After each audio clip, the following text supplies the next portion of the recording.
selamat pagi. Nama saya V Silvi dengan NIM 2311070015.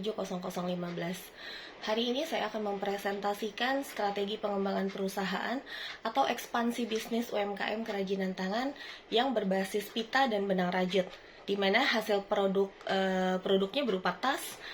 Ini yang berupa tas yang seperti ini. Ini tas yang dirajut menggunakan benang tangan. Di sini ada gantungan tasnya. Dan kemudian di sini juga ada dompet. Dari dompet ini itu adalah berbahan dasar rajut. Sedangkan ini adalah dompet kecil, yang ini juga bisa digantung ke tas. Nah, untuk yang selanjutnya ini adalah pita. Ini adalah hasil dari pita. Kalau misalkan kita nanti ada pita, nanti dibuat menjadi seperti bunga ini.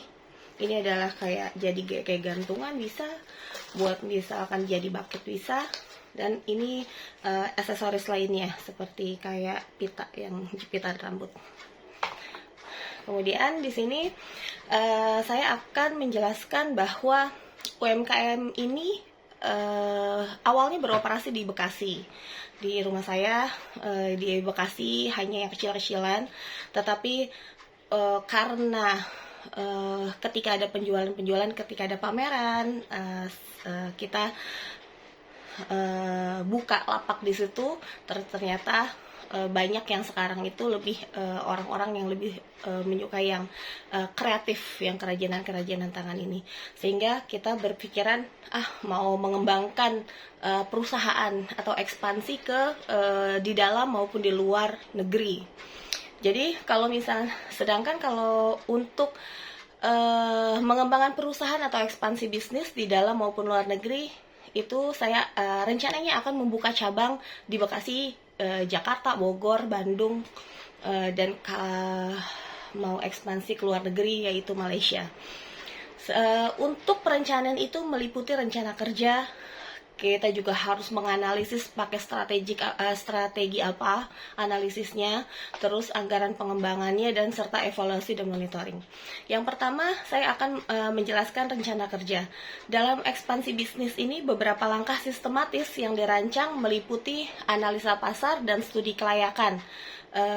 Contohnya apa? Kita harus melakukan riset target pasarnya seperti apa, kita mau jual di mana, apakah kita kalau kita tuh akan mau kayak ke tempat-tempat pariwisata yang terus atau pameran sekolah dan lain-lain.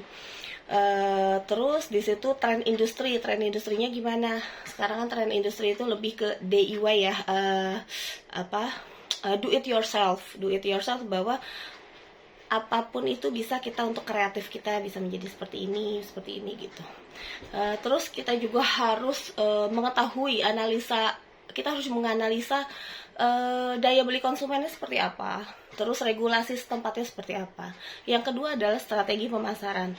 Segmentasi pelanggan berdasarkan demografi dan preferensi, yaitu bahwa kita juga akan mengsegmentasi pelanggan yang contoh kayak misalkan anak-anak remaja, anak-anak yang perempuan dan remaja itu biasanya dia lebih ke aksesoris seperti kayak tas begini atau dompet yang seperti ini dan lain-lain, atau aksesoris lainnya.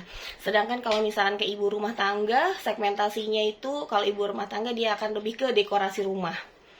Nah, sedangkan untuk strategi pemasaran lainnya, kita juga akan memasarkan digital menggunakan media sosial, marketplace, ya kayak